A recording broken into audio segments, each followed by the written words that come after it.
जो नहीं होना चाहिए था वो हुआ है, इतना बड़ा घोटाला हुआ।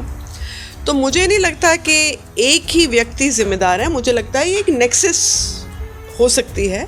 उन लोगों को नौकरियां नहीं लगी हैं, टीचर्स को जो रिक्रूट करी जानी चाहिए थी टीचर्स, वो नहीं हुई हैं। उनके कोई क्लोज एसोसिएट के घर इतनी बड़ी रकम, नारदा शारदा स्कैम से लेके अभी एसएससी स्कैम देख लीजिए, और भी आगे क्या क्या स्कैम्स दिखलेंगे अभी कुछ पता नहीं है। करप्ट नहीं है, लेकिन आपके जो लीडर्स हैं पूरा जो है कितने सारे करप्ट हैं। अभी जो है 50 करोड़ का ये जो कैश, अनअकाउंटेड कैश मिला है अर्पिता मुखर्जी के घर से एलिज्ड।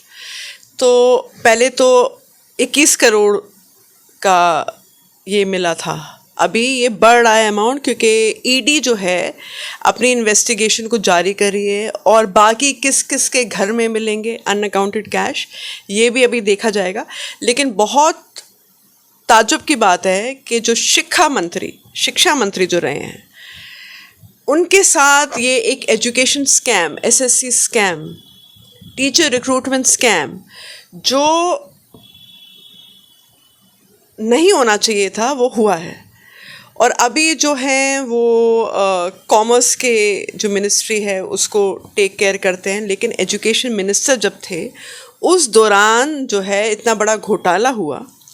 तो मुझे नहीं लगता कि एक ही व्यक्ति जिम्मेदार है, मुझे लगता है ये एक नेक्सस हो सकती है और भी यहाँ पे जांच पड़ताल करना चाहिए कि और लोग कौन कौन थे जो इन्वॉल्व हैं इस घोटाले में, क्योंकि यहाँ पे हमारी जो युवा शक्ति है वो पीड़ित है।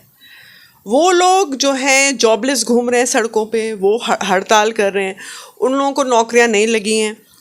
टीचर्स को जो रिक्रूट करी जानी चाहिए थी टीचर्स, वो नहीं हुई हैं। यहाँ पे तो कैश दिया गया है बाकायदा, ओके, फॉर रिक्रूटमेंट।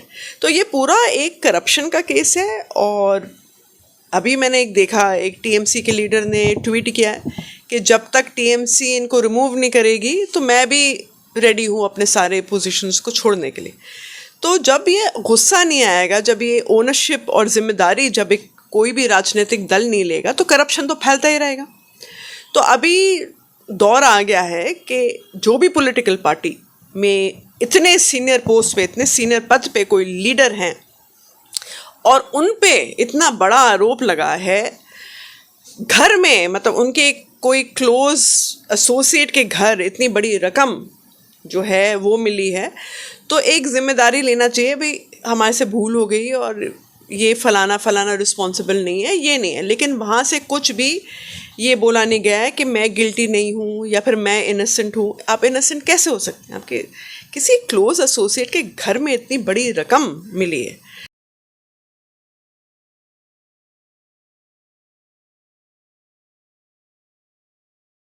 देखिए, ये बहुत से ये करप्शन के जो चार्जेस हैं, एलिगेशन चले आ रहे हैं टीएमसी लीडर्स के ऊपर। नारदा शारदा स्कैम से लेकर कोई नई बात नहीं है। तो नारदा शारदा स्कैम से लेके अभी एसएससी स्कैम देख लीजिए, और भी आगे क्या क्या स्कैम्स दिखलेंगे अभी कुछ पता नहीं है। तो मुझे लगता है ये कोई पॉलिटिकल विच हंट नहीं है, ये ईडी अपना काम कर रही है, क्योंकि ये करप्शन जो है राजनीति में एकदम नहीं होना चाहिए। लेकिन आप एक मिनिस्ट्री को आप इंचार्ज हैं, एक आपका एक ज़िम्मा दिया हुआ है, आप उसी मिनिस्ट्री में जाकर शिक्षा में आप घोटाला कर रहे हैं। तो यहाँ पे जो बेरोज़गार जो युवा शक्ति है वो सड़कों पे ऐसी घूम रही है। उनको तो कितने जॉब्स जो मिलनी चाहिए थी वो उनको नहीं मिली, क्योंकि इलीगल पैसा जो है वो अमास हुआ है। और क्या करा जाएगा उसको, we don't know, because it's being done through all these people. तो ऑलरेडी अर्पिता मुखर्जी दे चुके हैं statement that I was being used as a mini bank. तो सोचिए और भी कितने लोग हैं जिनके पास ऐसे इस रकम की पैसे रखे हैं जो इलीगल हैं।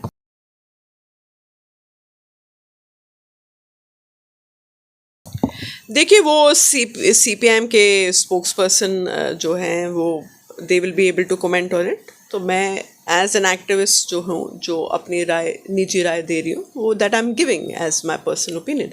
तो आई थिंक यहाँ पे जो है जो भ्रष्टाचार, जब यूपीए 1 और 2 पे ये भ्रष्टाचार का आरोप लगा था, वो पूरी सरकार गिर गई थी। इतने गहरे गहरे एलिगेशन से 2G 3G पता नहीं क्या क्या, तो हमने देखा एक पूरी सरकार बाकायदा जो 2 टर्म्स की है वो गिर गई करप्शन के चार्जेस में। तो यहाँ पे तो टीएमसी पे तो करप्शन के चार्जेस लगे चले जा रहे हैं, नारदा से, शारदा से, एसएससी तो बहुत बड़ा स्कैम है। और अभी तो ये this is the tip of the iceberg, आगे क्या क्या होगा अभी we don't know. Let the investigative agencies do the job, और बाकी हम लोग देखेंगे क्या करा जा सकता है। लोग तो रोड पे उतर आए हैं, दे आर प्रोटेस्टिंग कि हम लोग युवा शक्ति हैं, हम लोगों को इतने सालों से जॉब नहीं मिला और यहाँ पे ये करप्शन चल रहा है।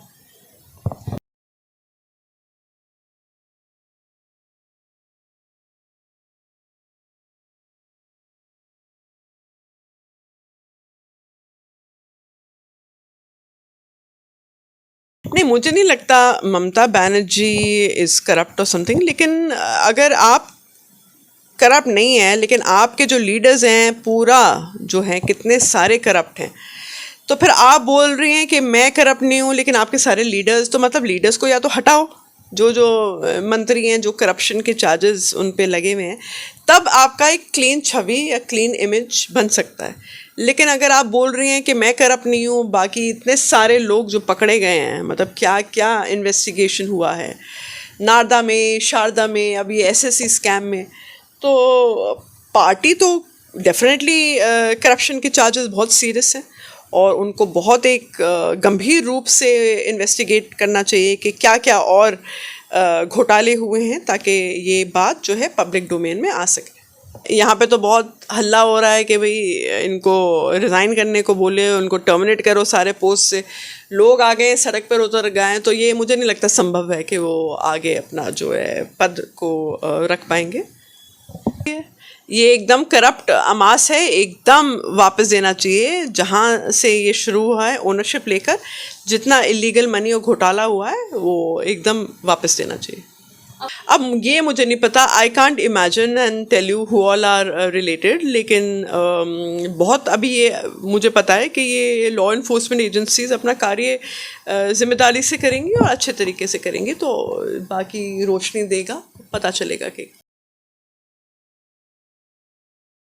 करप्शन माटी मानुष तो नहीं है। मतलब इतने लोग सोचिए जिनके लोग जो हैं उनको कितना आदर सम्मान देते हैं, पूछते हैं कितने लोग, और वही व्यक्ति अगर इतना बड़ा घोटाला करेंगे, इतना बड़ा चार्जेस लेवल्ड हैं उनके ऊपर, तो ये जो पार्टी जो बिलोंग करते हैं उनको तो कोई जिम्मेदारी लेनी चाहिए ना। अगर ये कोई घोटाला किसी और मुल्क में होता, अब तक वो सीएम अभी तक रिज़ाइन कर लेते। सोच, सीएम छोड़िए, पीएम किसी राष्ट्र का वही रिज़ाइन कर लेते। तो यहाँ पे जो है ऐसे नहीं चलेगा। मतलब यहाँ पे हमारे सारे युवा शक्ति बेरोज़गार बैठी है और स्कैम के ऊपर स्कैम, स्कैम के ऊपर स्कैम चलता चला जाएगा। ये यहाँ पे कोई भी इस बात पे ये राज़ी नहीं रहेगा, और ये बात जो है एकदम शोकनीय है और इसकी हम लोग कड़ी निंदा करते। देखिए दिलीप घोष क्या बोल रहे हैं, उनकी खुद की जो पार्टी है, अलग अलग राज्य में कितने बड़े बड़े घोटाले करप्शन के चार्जेस हुए हैं, तो मुझे नहीं लगता कि भाजपा का कोई मॉरल राइट है कि किसी और पॉलिटिकल पार्टी पे वो अपनी राय दे। तो दिलीप घोष क्या बोले नहीं बोले, मैं उनकी बात पे सहमत नहीं हूँ, क्योंकि उनकी पार्टी खुद कितने राज्य में भ्रष्टाचार के आरोप, उन पे बहुत गहरे गहरे आरोप लगे हुए हैं। उनका कोई मॉरल राइट नहीं है कि किसी और पार्टी पे कमेंट करें।